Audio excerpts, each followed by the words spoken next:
Hello, everyone. I would like to kindly welcome you to our tonight's webinar, which is going to equip you with some crucial knowledge and tips regarding your current and future business's growth. It is co-hosted by SKN SGH Ventures, SKN Energetyki, and SKN Startupów I Innowacji, all operating at the Warsaw School of Economics. A recorded version of this webinar will be available for you and shared on social media, and you are more than welcome to submit your questions in the Facebook live chat throughout the whole webinar. We will answer them in the last 10 minutes of our event. And I am responsible for developing the strategy and planning the Student Startup Incubator, which you can already apply for. All the information can be found on the sghventures.com website. And I will be moderating today's panel. I would love to welcome and introduce our tonight's guests. And ladies first, let me introduce Wiktoria Iwanowska, who is the CEO of the VI Agency and an organizer of the Congress of Good Practices. And Wiktoria, could you tell us how did you get an idea for such an event and how the current circumstances, the current situation is affecting the preparation process? Right. First of all, thank you for the invitation. I'm very honored to talk to young people who think about their future already. Well, to be honest, my first idea when it came to pandemic was like, oh my God, my both businesses are gonna die. And it was, on the one hand, it was a very bad situation for me. But on the other hand, it was also good because, some people went down a bit or half of their business went down. And for me, I knew that like 100% would go down. So it was good news. I really have to do something. And then I started thinking like, wow, now it's time I can open my startup because, my business is going to be finished in like 1 week or so. So then I started to think about new businesses. And I'm quite glad that some of them survived. And I'm growing the business. One of them is going to be international in 1 year, and some of the ideas are still working. So yeah, I believe when there is a crisis, it's always a good point of start. If you have an idea, you can and just be brave. You just start your business. So now it's like in the 90s. Again, it's a good time to start business. Okay, amazing.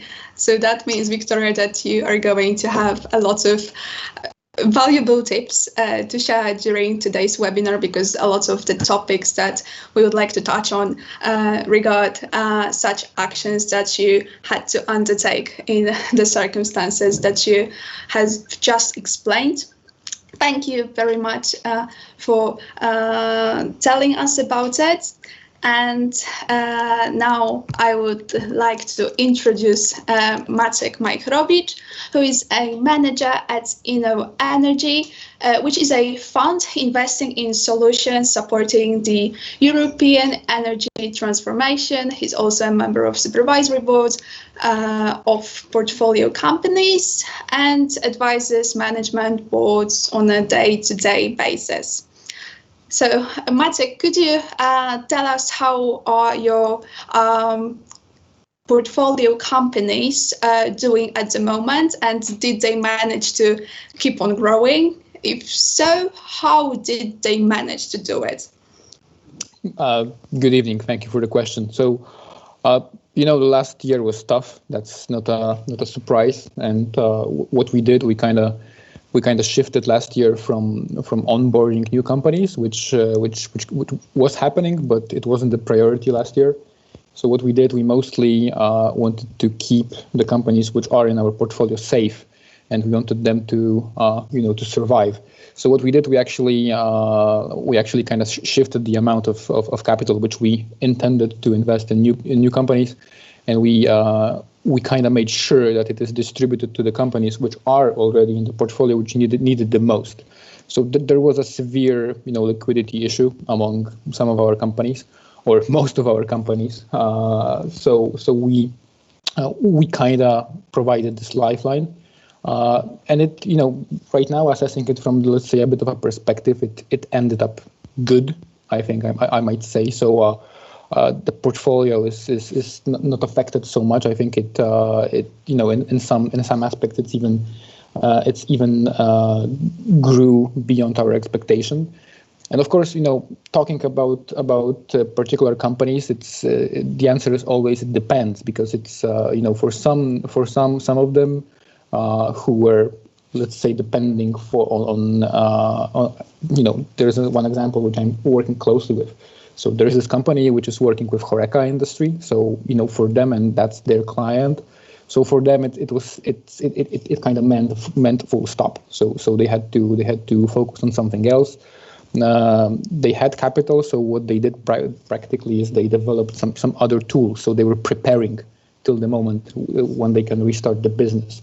But other companies, they were smart, and they could pivot a bit. So there were companies which kind of introduced new tools, new products, which as Victoria said, it's basically time of a crisis is a time of opportunity. So the let's say the smarter ones kind of try to leverage what is happening, and looking at it from the perspective, we see that it kind of it went fine. It went, most of them did well. So yeah, it just proves that you should be looking for opportunities, and it always happens for a purpose. So but yeah, it was difficult, but I think in principle, all the metrics are actually beyond expectation. So it also surprised us. Okay, that's very good to hear that your companies are doing okay. And what are your expectations in terms of this trend being continued in 2021? Will they be safe? Will they keep on pivoting in some ways? Or maybe we are going to come back to normal? I think there's definitely not, the normal has to be redefined. So there is no coming back to what we were used to. Once again, which is good. So it is opportunity for smart people with good ideas, with good teams who are dedicated. So really, I fully agree with what Victoria said. It's a really good time to not only think, because you should be thinking last year, I think, because when it started in March, I think the home office time and basically working from home, studying from home, and which is continued right now, I think. So this is a perfect time to prepare, but then execute. So really, and I really expect that, let's say, this year we will be having lots of good not only ideas, lots of good business models already coming online, because I really think that people, staying at home, get creative. Yeah, surely. Okay. I would like us to go on with our panel for now. Later, we will also have Karol Górnowicz joining us, but we are going to the questions at the moment. So you, Maciek, said that companies had some financial issues, liquidity issues, which is actually understandable in times that we have now. And I would like to ask you guys if you have any advice on how not to go bankrupt in general.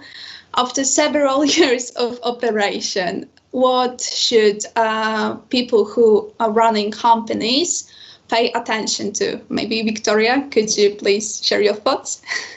Of course, cash is the king, and now even bigger than any time in the history. And well, you need to be tough. It's not easy to be tough when you start. For example, in March, we started a new business. We were helping the parents of the companies to be able to work and keep their children busy at the same time. So we are making like parties for small children, online parties, and we were helping the older kids with their homework. And well, we are still doing this after 1 year, but it was just the very beginning. And we went to the biggest companies. It was very brave, I can say, because we went to the banks, to the insurance companies, to big IT companies, to the biggest, because we felt like they have a lot of employees who need to work to keep a business going, and they are not in trouble as HoReCa or other industries. So we focused on those big. And we were telling them, like, we are sure we've got the solutions for you. We would like to talk to you and check if you also believe it's a big need in your company. But we need to tell you at the very beginning, we demand our customers to pay in advance. So before we start, we need the money, the full payment. We can agree to pay weekly, and before 1 week starts, then you pay us like 2 days before we start, but we need it in front. And obviously, they were saying like, what? You can't make it. We've got like 60 days minimum, or 90, or at least minimum 30 days. And I was very honest with them. I was saying like, listen, I understand, because I used to be an event agency and also incentive agency. And we used to have such agreements as well. And we've got many customers who are paying us some in front and the rest after the finish of the event. But now, if we don't have cash, we are done, because we need to pay people. And a lot of event agencies didn't have money, and if they don't pay their people won't work for them. So when we were asking our employees, or we were employing even more, we were telling the people, listen, you got payment in our company very quick, sometimes in front, sometimes just when you work, and they were sure that we will pay them.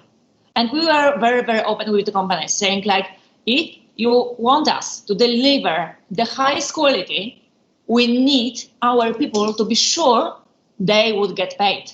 I'm not saying I don't have cash in my pocket, but we are now signing big contracts with you guys. You are one of the biggest on the market. And we need to assure my employees, my staff, and also other workers. Like when we are doing events, there are hundreds of people. We need to make them sure they will get their money. And it was a big shock. Like when I remember that feeling, how scared I was as CEO of the company, talking to the bank, we need money in front. They were saying, no way. Like, are you taking our terms, or we are not doing the business? I said, I really would love to make business with you, but there are my terms. I can be flexible in anything, but not in terms of payment. And you know what? I still can't believe that it happened, but those companies understood. And the banks, the insurance companies, the biggest companies on Polish and international market were paying us in foreign. It was like, wow. But, when you are open and, you must have cash, you just keep to this and you find the way to make it work. Okay. But you also had to keep your honesty and ensure that your clients and everyone involved in cooperation with you knows that you are delivering the best quality possible, right? You kind of did your best to keep on the good work, which is aligned kind of with the circumstances that we find ourselves in. And Maciek, do you have any other tips or maybe stories, perspectives on this financial/liquidity challenges that any company may encounter, even not during the times of the crisis? Once again, it's a big agree with what Victoria said. So definitely, out of this trio, cash flow and is the most important for running a business. So cash is king, and really it actually matters what is on your bank account. That's it.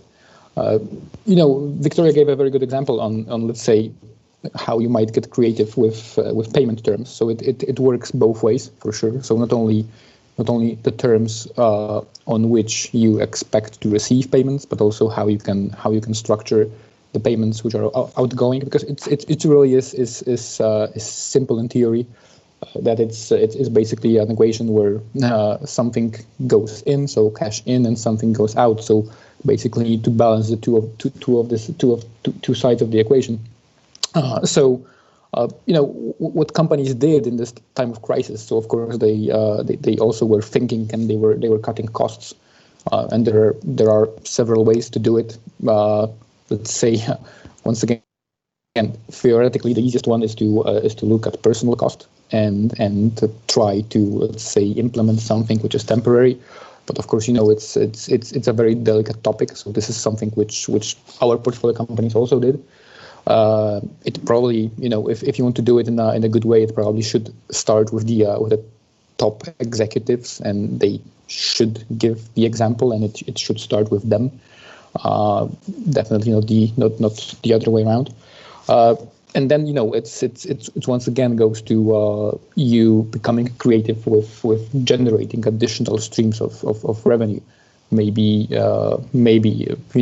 new something which is a new product, something which is once again being creative and trying to address what problems are currently on the market. But it's really of course, what is it might be a side note, but it might be also interesting that during this time, especially at the beginning. So I think lots of the VC funds, they were kind of like in this wait and see. So they kind of, and we kind of also did the same. So we knew that we will not be investing in new companies, at least for some time. So it just adds to the problem, because there is a bunch of companies with liquidity issue.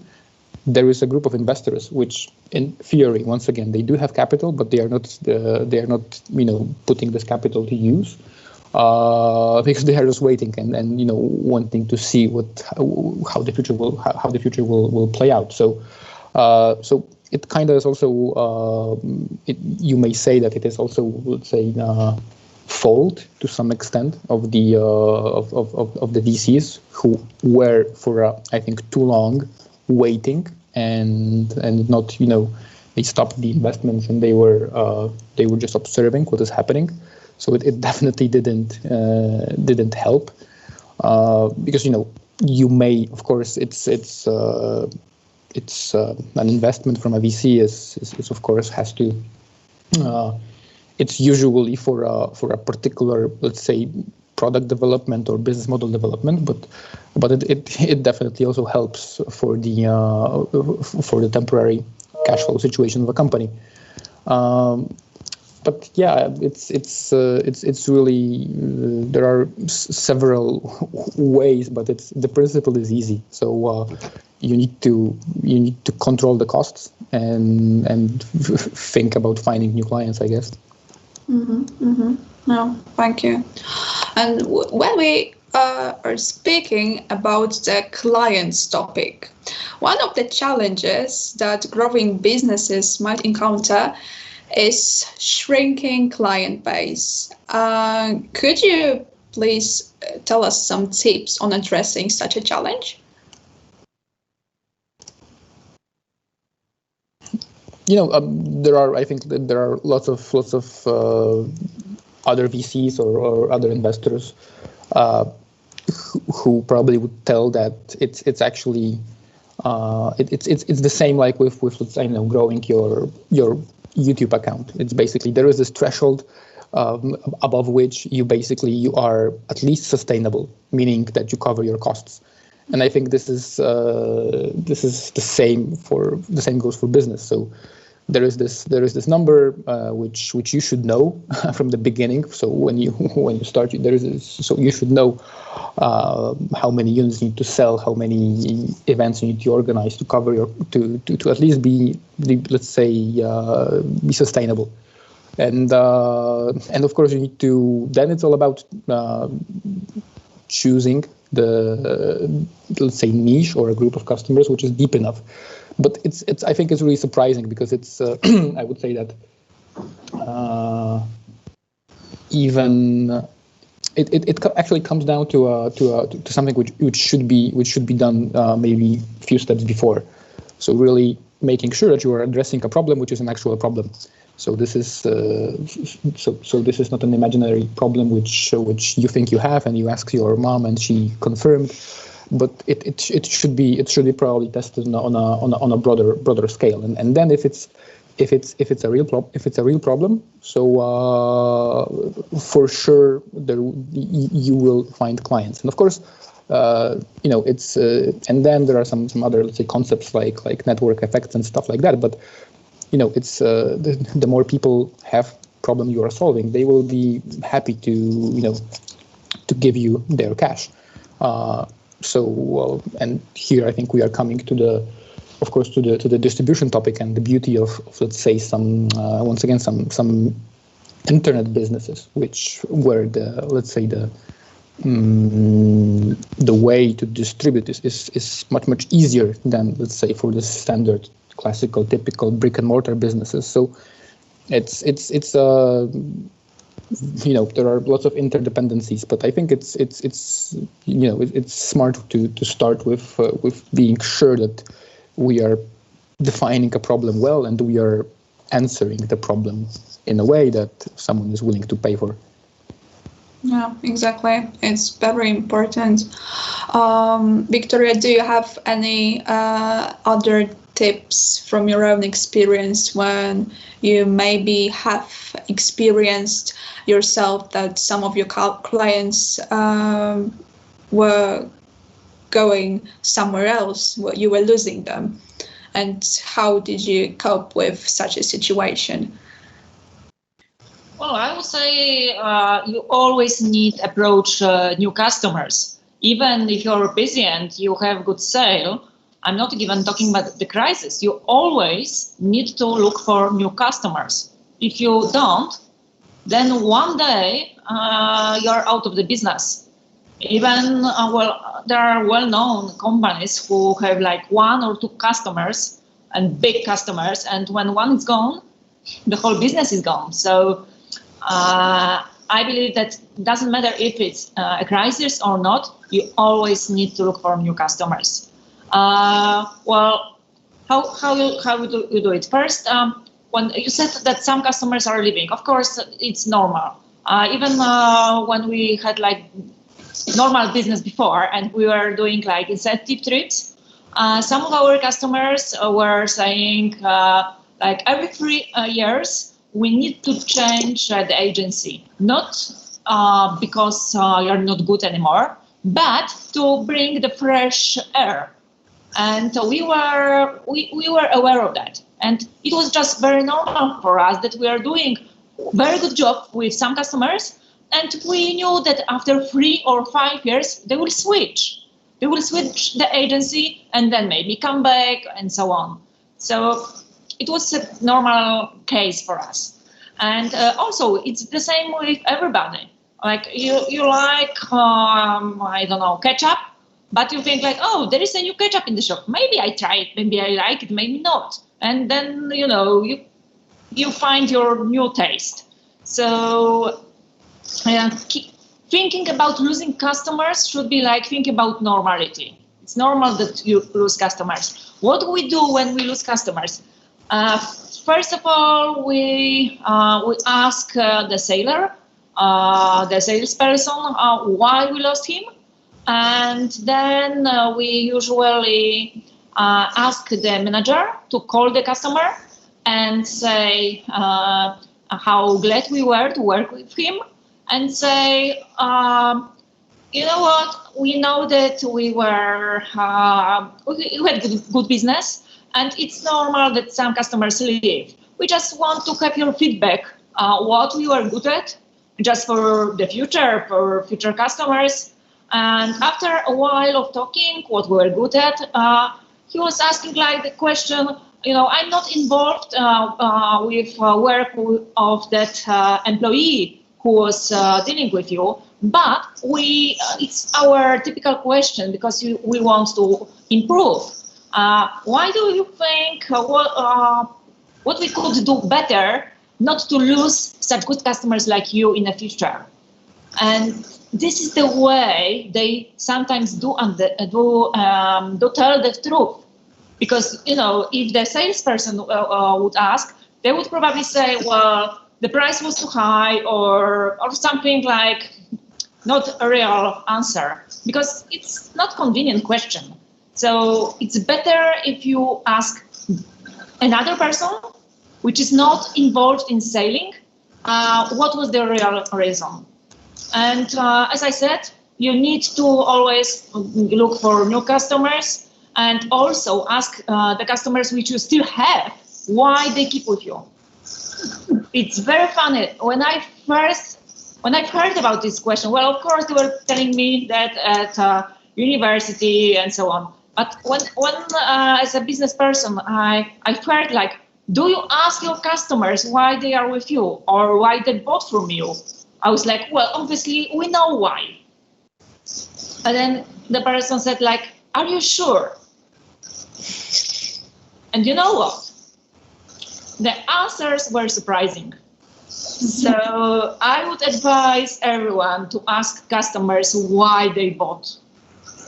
And sometimes you might be surprised. It really is. It works definitely in such way. So you could be surprised sometimes that, yeah, someone is buying from you and he or she is, let's say not buying for the particular quality which for you is the most important. And it actually might be a very good also direction and a hint for you what should be, in what way to develop further the product, or what to change, because it really might be surprising. So fully agree on that. And the other thing is, this is someone said that there are 2 departments in every company which are the most important ones.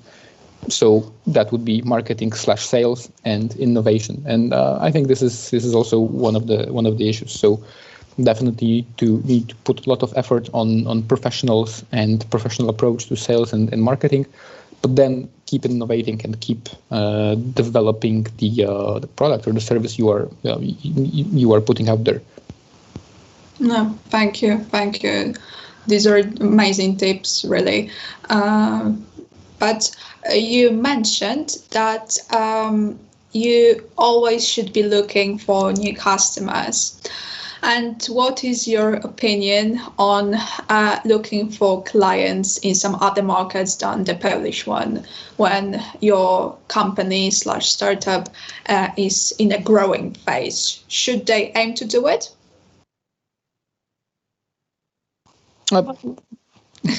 Go ahead, Victoria. I would say it depends where your customers are, because you might open startup which is not for Polish people.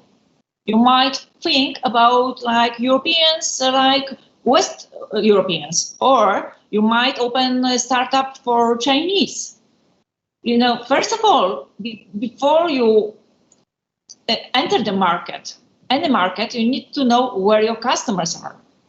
And if you answer where your customers are, then you know what to focus on.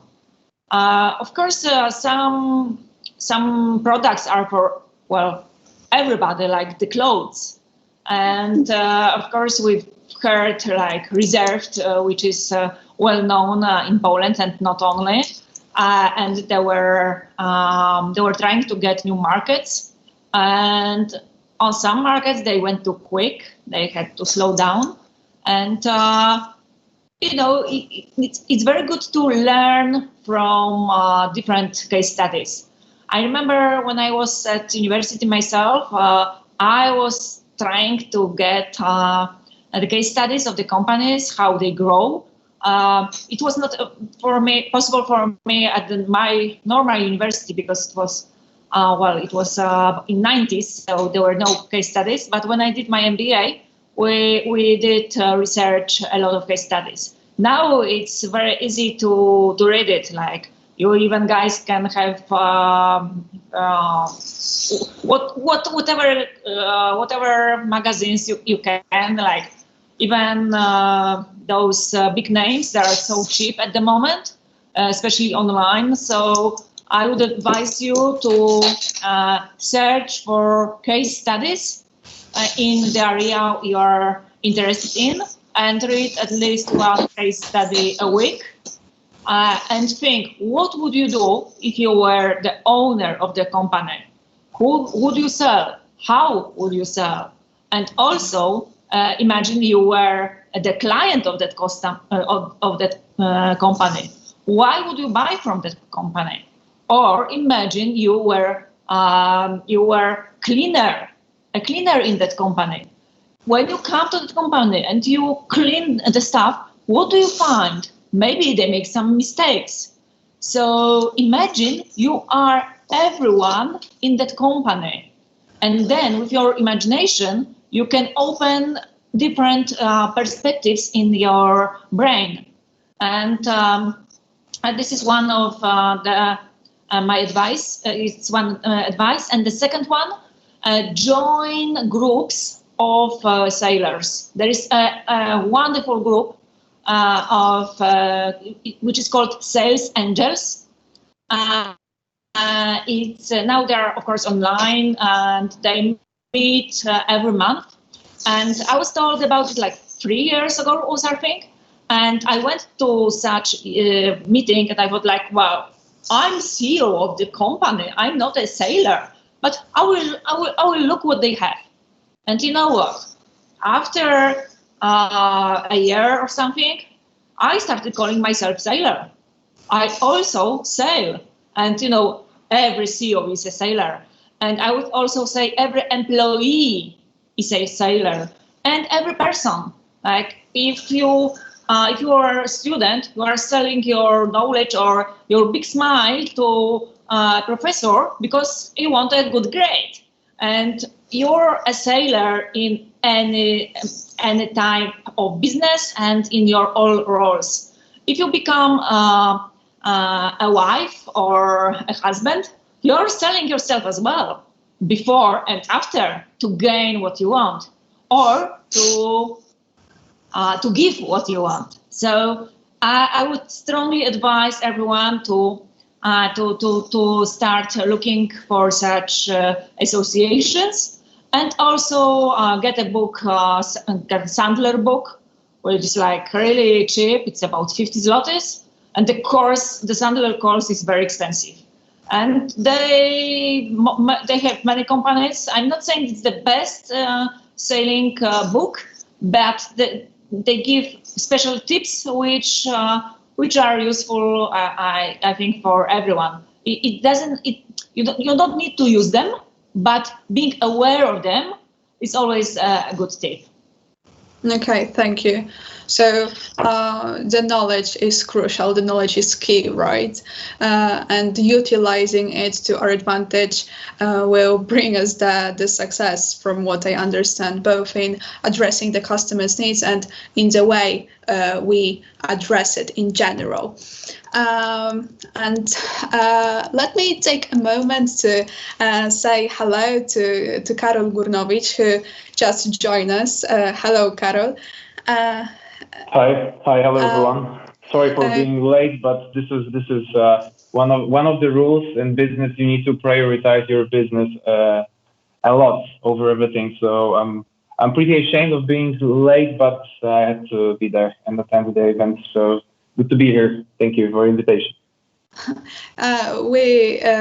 You're more than welcome. We are absolutely happy to have you here today. And I would like to ask you a question, Karol, that one of our viewers sent to us. Michał asked us about the indicators that show that now is the time for the company to pivot. When will pivoting of your company provide the best growth opportunity? From my knowledge, you are a CEO of a company that did have to make such a pivot. So could you please tell us some experiences regarding this topic? Right. I was a bit late before, but I tried to refer to the sailing analogy that I heard at the moment, because I'm using it myself pretty often, in my team. So, pivoting is not the purpose, is not like the cornerstone success, is not the decision that should be done like in advance. Pivoting, is a way of avoiding obstacle when you're encountering one. But like, you shouldn't really design your company in the sense that you are there to pivot the business. Frankly speaking, in my case, the pivot resulting in bad product user fit, even before going to product market, which should be exactly that order, not the other one. So that fails. Then the understanding of the business and basically being a rookie startupper also did not contribute well. So eventually we had to pivot. So it's good, and that's very important, right? Because if the key to successful pivots, if I may refer to that, is the right team, but the really right people. People often say that the people are more important. No, not really. The right people are the most important for you as a business person.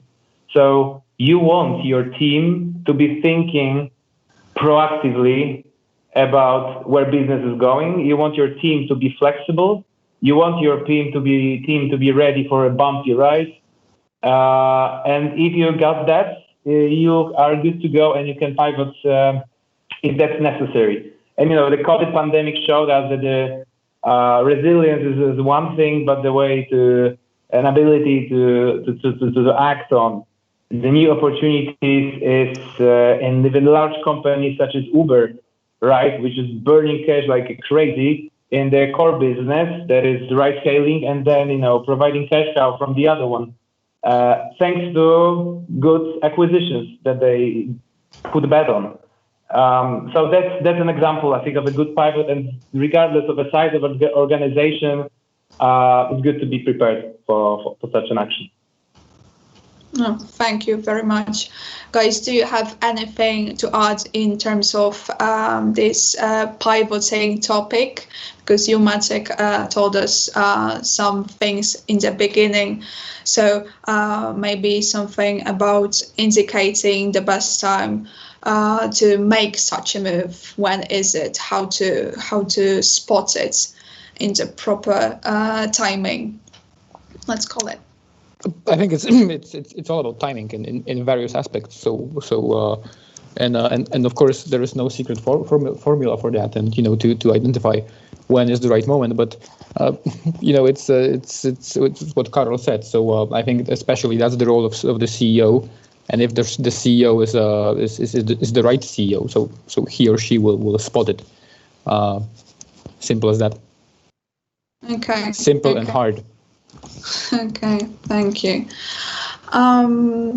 And as we were speaking about the finances being the crucial topic regarding growing any business, from a perspective of getting funding from a VC fund, what is the most appropriate moment during the growth phase to ask such a fund for additional money, and how it should be done, how startups/companies should approach funds with their asks for money? And so, could you tell us? Yeah, I think it's similar like with banks. If you are a big enterprise and you are doing well, so then the banker is calling you every day and asking, hey, I have this new product, I have this new debt line for you, and he is like your best friend.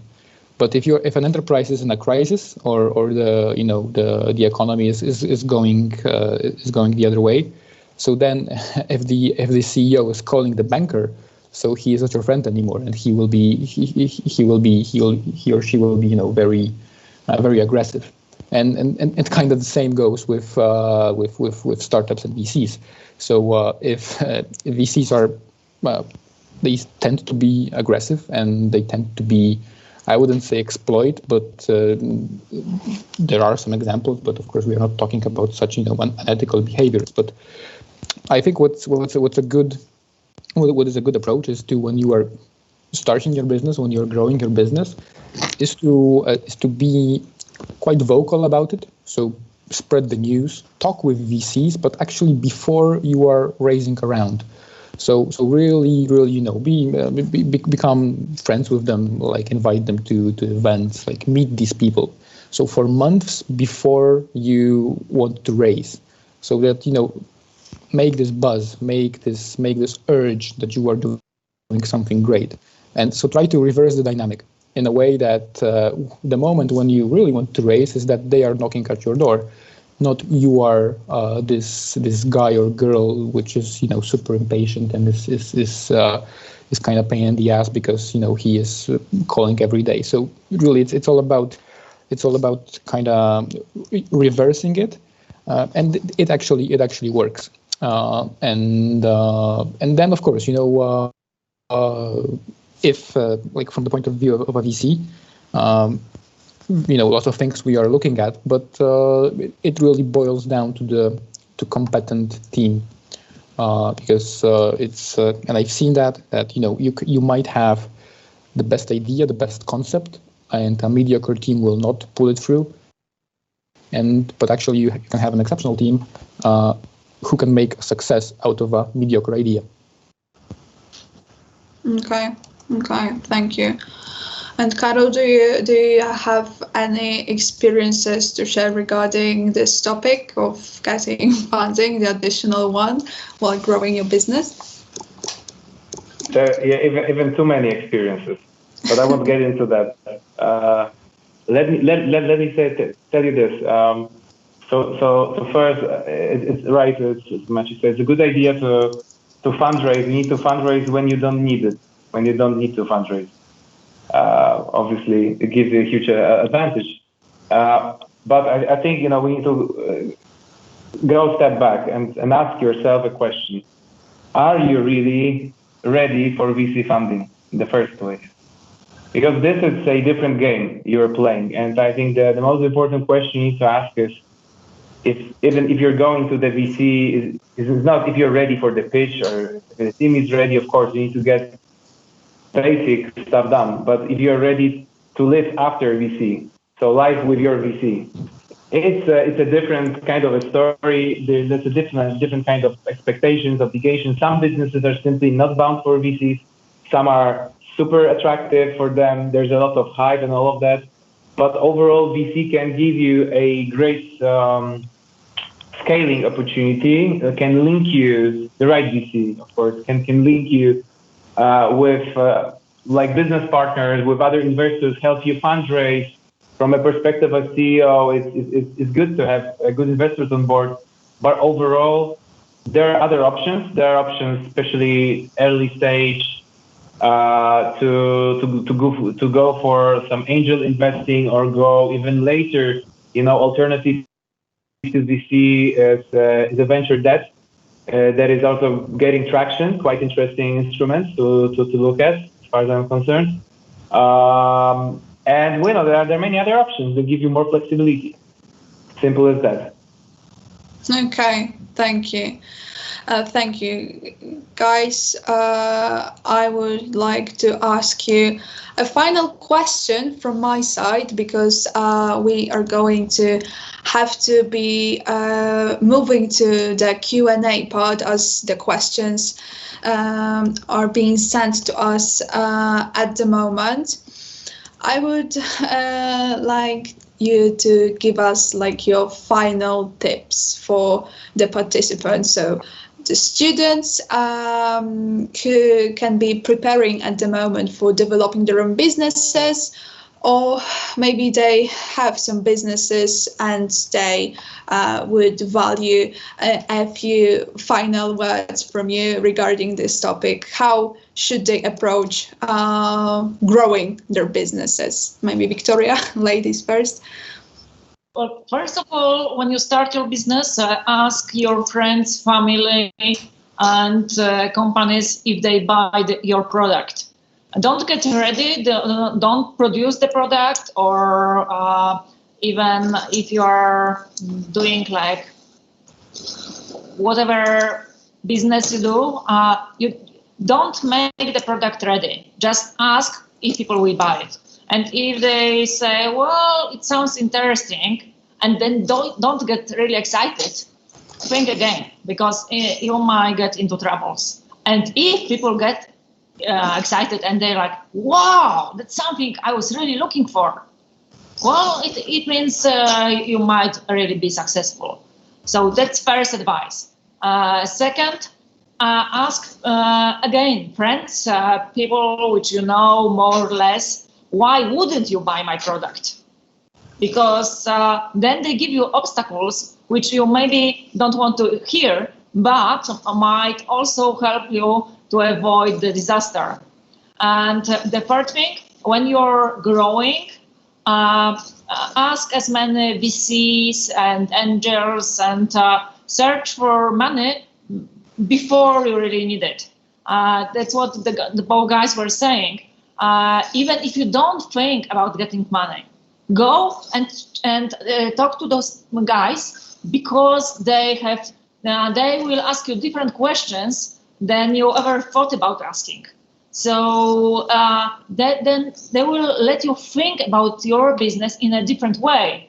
And maybe if you really even think you don't need money, maybe they will help you to find the way you could grow your business if you had those money. Well, I remember when I started my education business, it was a VC which came to me saying we want to meet and talk about possibility of investment. And I was like, what? I don't need any VC. We're just starting and it's not the right time. And well, maybe if they give me money in 2 weeks, but I will not wait 3 months. And then I contacted some advisor and say, listen, they want to meet. And they said, excellent. He said, excellent, meet with them. I said, but I don't know they are going to ask me. You will see. And then, I started meeting with such people. And it was not my business at all. I was really shocked, because you need to practice first talking with venture capital. And maybe when you are ready one day to make business with them, you know how to talk to them. You know which questions you could expect. So my tip is, even if you don't want to have a VC or angel, talk to them. You might need them one day. Okay, thank you very much. Karol, could you give us your piece of advice, like the final one? Yeah, sure. Let me put it that way. First is like what's most important in developing your company. Like in general, I mentioned the team, ready for a bumpy ride, honest, hard work. Again, hard work. Being enabling company is not like lifestyle,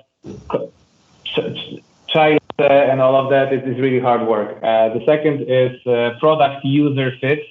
That can be in early traction. It's really important to get it.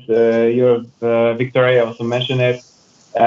Well-defined financing plan matching expectations. That means how we want to grow, with what kind of money, what do we want to achieve. Do we want to have a small business profitable early on, make a big bet, and then you need to go for different kinds of money, all sorts of that. So like planning, plans are useless, but planning is priceless, as they say. So go for that in general.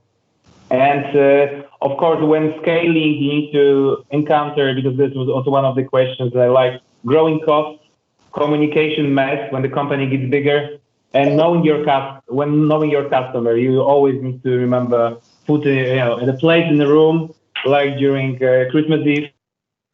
There's a customer sitting right there and make a decision that if she or he was voting for one. And my final call, like overall, like putting it all together, context of like the why. Okay, the why you need to open a business. As far as I'm concerned, please, all entrepreneurs out there, just do something meaningful for this society, for every society, for this planet.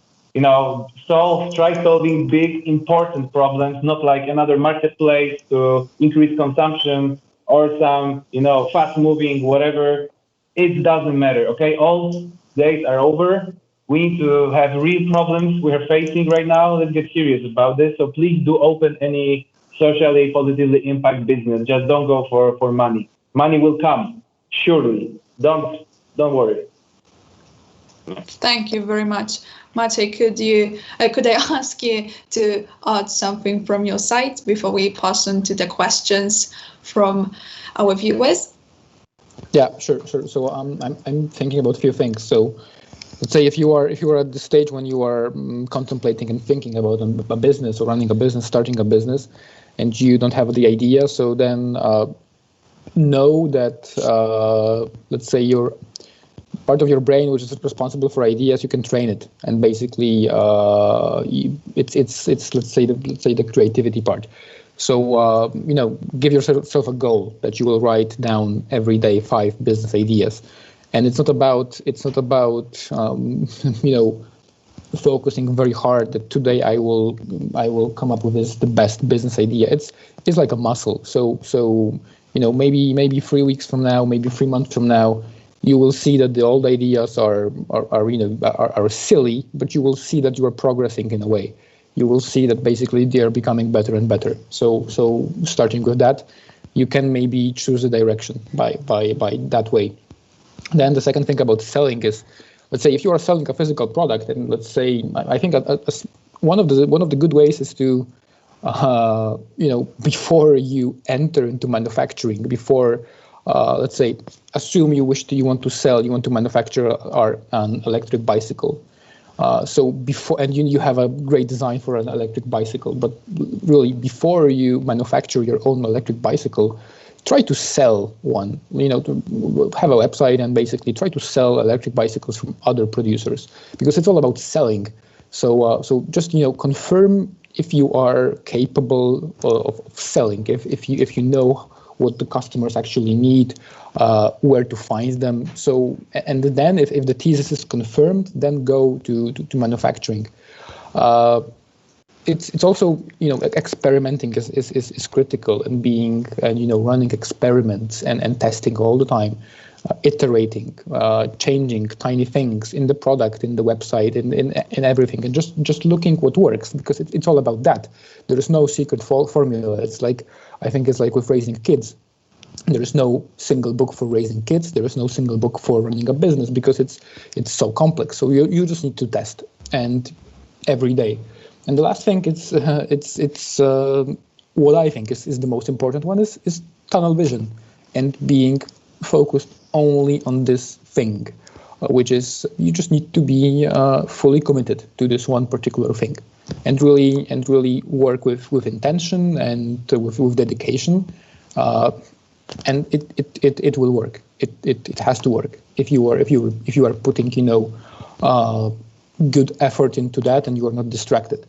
And I really liked the last comment from Karol that it's good to tackle problems which are there and which are real and which are kind of the drive for money will lead you anywhere. But solving a problem and a real problem, and what is my interest is climate change and energy. So there are plenty of problems to be solved in these areas, and plenty of money to be made as well. Nice. Thank you very, very much for the answers. So many lessons in only a few minutes that I believe we will use to learn in the future and to use to our advantage when we get a chance to co-create some businesses in the future. But we have to go on to the questions from our viewers now, and let's do it briefly. And the first one is when is the best time to go public, meaning IPO? This is a question that Olga has just asked. Karol? Yeah, maybe. I can take one. It's quite relevant to our situation at this moment. So we've decided to go public and do it in the next 12 to 18 months, depending on the economic situation. And the reason for that is, because again, there's no single recipe. So I would like to refer to my case, why we made this decision. It was difficult for us to raise VC money for some time. We didn't get the right traction early on. We were working on the product to perfect it, and for many months it was late. We just don't want the quality to be shitty, simple as that. And we definitely struck a very difficult period of time, that is COVID, that made us our sales model simply not work at all. So it was a crisis, and then there was no one to talk to, despite the whole edtech thing is really booming now, it will. And I'm seeing the different situation now. VCs are trying to contact me. I'm not interested in them. But overall, I consider this as not optimal decision, to be very honest, to go for IPO at the beginning. The truth is there is a real alternative. You don't really need to be super profitable. You don't need to be with solid profit, break even. There are certain stocks or stock exchanges in Europe, even in Poland, there's one that accepts such risk, and you can find investors that are trying to allocate surplus of cash. The economic situation is really crazy. The rich people can afford to invest in VCs or private equity or other, high elite funds, but most people don't. Okay, they don't get to sit at the table with the right people. So in that way, to democratize, there's equity crowdfunding, which is great. And again, this is also booming. There's public stock or IPOs that give you opportunity to invest. I think this is going IPO is a real opportunity to VCs, especially in a situation when VCs are moving slowly, when they're not providing value added. Many VCs that I met are there to be passive investors. In that sense, sometimes it's good to go IPO early on, though I think the classical, like a VC path and an IPO finally, is still perceived as the right one and probably the most optimal one, classically speaking. Yeah, I just wanted to agree that basically if you made a sample, so probably most of the VCs would tell you that yeah, it's the preferred option to exit via an IPO, and then you have a strategic acquisition. So this is what and simply also the metrics confirm that this is where you can actually have the biggest cash on cash and the best exits.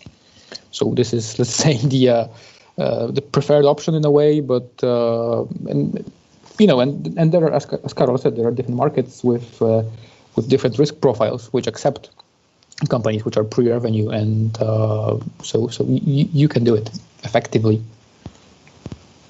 Thank you very much. Okay, next question is, what is the best way for startups to compete with the giants? Because the giants have the resources, manpower, money to adopt the idea as soon as the startup idea takes off. This is the question that I asked.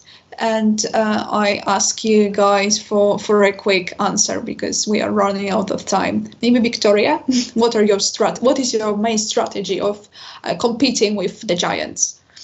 I would say always focus on your strength. So you need to know why you are good at what you're doing and why you are better than the giants.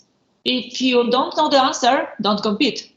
Because you need to know this answer, because you are better than giants, and you need to know in what way. If not, just leave it. Thank you very much. And Maciek, there's a question for you. Michał asked, is the recent rise in value of the green energy companies a temporary trend, or is it a sector that can provide entrepreneurs with long-term growth in the future? I'm quite sure it's here to stay. I'm quite sure I'm convinced that this is if it's a trend, it's a long-term trend. It's something. Why I think so? You can just take a look on what's happening with EU regulation or with US regulation, and probably for example, how the European Union how plans to architect the recovery. So the officials are very vocal, and they are direct that this is going to happen via green economy and basically via sustainable energy. So it's already, sustainability and then sustainable energy is already competitive regarding the price with typical means of generating energy, but has lots of other upsides. So I'm convinced that this